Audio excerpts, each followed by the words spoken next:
The ruling establishment has a lot of, they will stop at nothing to complete their toolkit of control. Right? So one of the things that has been missing from the toolkit of total control has been quarantines and curfews. Right? Mm-hmm. So now, welcome to the new world in America, where to get on a bus, to go through a subway station, if you think that the procedures at the TSA are onerous, right?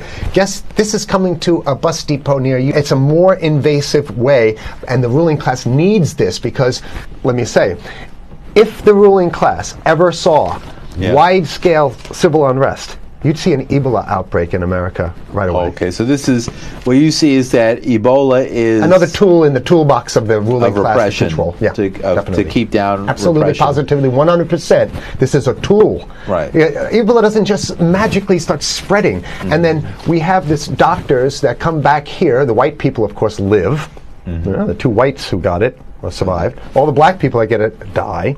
Right? It's very possible that these one of these NGOs over there is going around with a veil of Ebola or spreading it from a small plane onto villages. The point is to get hundreds of thousands of people infected with it and create the next phase of control. Now, one of the things I'd like to show to back up my my claims here. Here's a document from the Rockefeller Foundation. Rockefeller Foundation, right there. You can zoom in on that, where my finger is. It's called Scenarios for the Future International Development, the Rockefeller Foundation. All right? Okay, let's take a look at what they're saying here. This is something like a 50, 60-page document. I'd like you to go to page 18, if you can look at this up on the internet, but I'll read it off to you. It's called lockstep, lockstep. And this is a phrase that I used right after 2001 when I saw the entire system of the United States, including the population, were in lockstep. So the Congress went along, and yes, it was Osama bin Laden, and the people waved their flag and said, I hate, hate, hate, hate, and everything was in lockstep. Well, in 2010, they published this, Rockefeller Foundation, and here's what they're saying. They're saying that they call it a scenario. These are scenario narratives, and they speak about it in the past tense. So they put out this scenario, lockstep. A world of tighter, top-down government control and more authoritarian leadership with limited innovation and growing citizen pushback.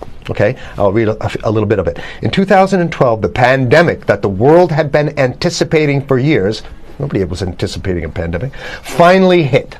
Unlike 2009's H1N1, this new influenza strain originating from wild geese, they use some scenario, but this is Ebola they're talking about. Ahead. Even the most pandemic-prepared nations were quickly overwhelmed when the virus streaked around the world, infecting nearly 20% of the global population and killing 8 million in just 7 months, the majority of them healthy young adults.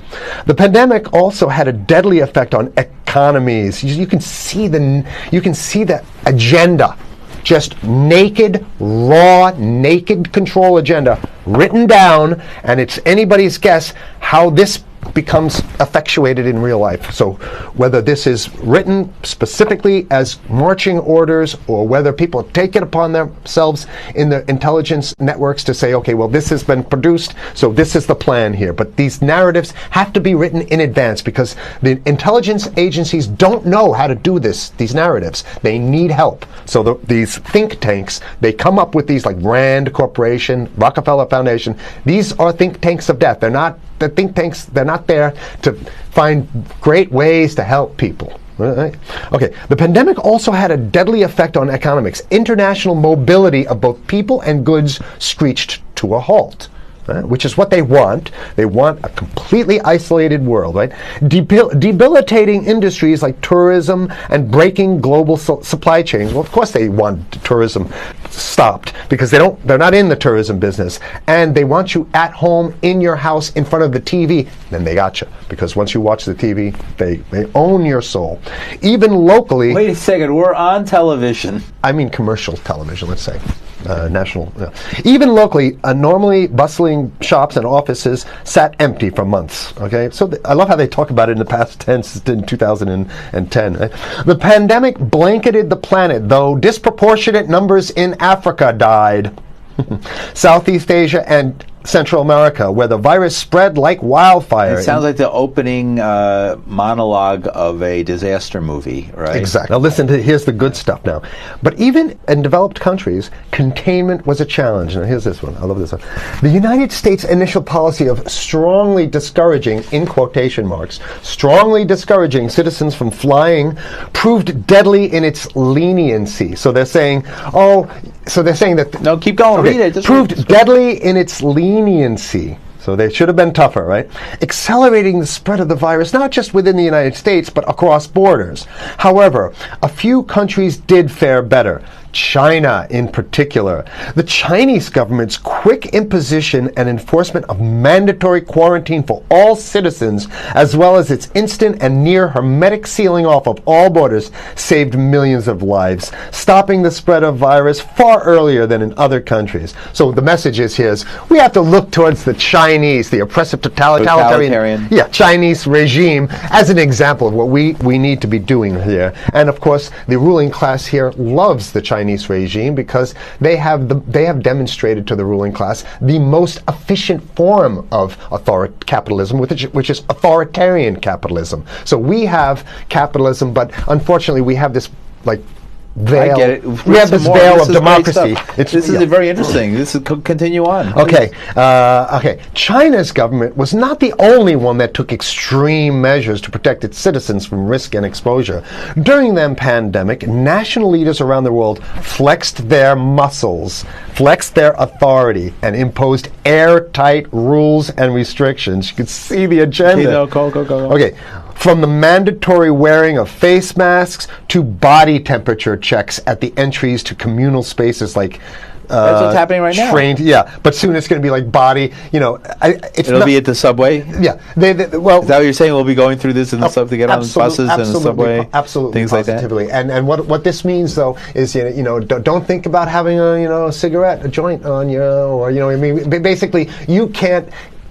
This is a dragnet for everything. So if in order for you in other words, just like with stop and frisk, this is ultimate stop and frisk. This is the ultimate cavity stop and frisk, cavity search kind of thing. All right, so during the pandemic, national leaders around the world flexed their authority. Now there's some good stuff. Listen to this. And even supermarkets, they want body checks at supermarkets. Okay, so basically what they're saying is they're building a system where every move you make, you got to go through them. You can't get food. Well, how about if you go to the farmer's market? Right. Here's the good stuff now. It just keeps getting better. Even after the pandemic faded, this more authoritarian control and oversight of citizens and their activities stuck. And even intensified. That's the whole point. So they're going to get rid of... Didn't that happen already with 9/11? Of course. 9/11 was how many? 14 years ago, and we still have all these draconian rules. So they're going to put the body cavity USA searches Patriot and all that. That's right. So in order to get to a supermarket, you got to have a body cavity search. And then when there's no more Ebola, well, you know what? We kind of like this way because we have a complete infrastructure of a control grid. In order to protect themselves from the spread of increasingly global problems, from pandemics and national terrorism to environmental crisis and rising poverty, leaders around the world took a firmer grip on power. Well, what the hell would rising poverty have anything to do with imposing strict citizen controls with face masks? So they're very sloppy stuff here. At first, the notion of a more controlled world gained wide acceptance and approval.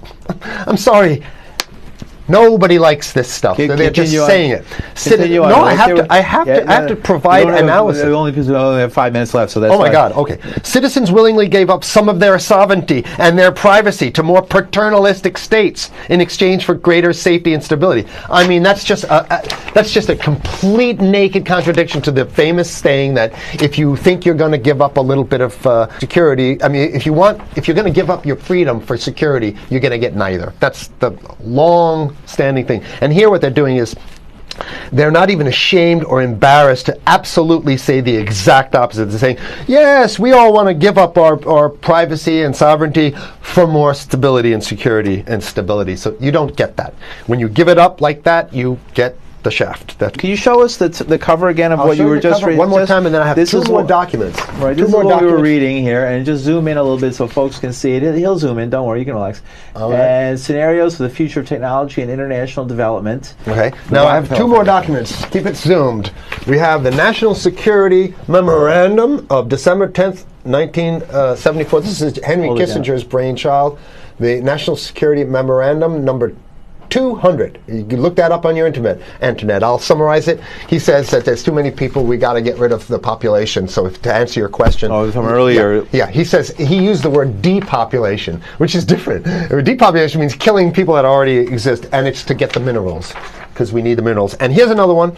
The CDC has a patent on Ebola. They patented it. Yeah? Right. So basically, if you want to get a cure for your Ebola, you got to go. It right up here, right? It says human Ebola virus species and compositions and methods thereof, and it's a patent. It's a patent. They patented the main strain plus something like 17 other strains of it. So they own it now, and I don't know how exactly you can own that, but apparently they've done the same thing. Yeah, I didn't think you could own a natural. Yeah, you can.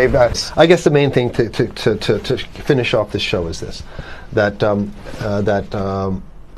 they want to get more control, more and it's going to be curfews and quarantines. So what I'm saying is that unless the American people start to get some new way to revolt, a new way to organize, new way to protest, unless we can break through the apathy, because that's what we have here, then it's going to be a slave state here. The ruling class doesn't seem to have too much resistance. They're getting everything on their Christmas shopping list, and they've been wanting quarantines and curfews for a long time. Now they got it.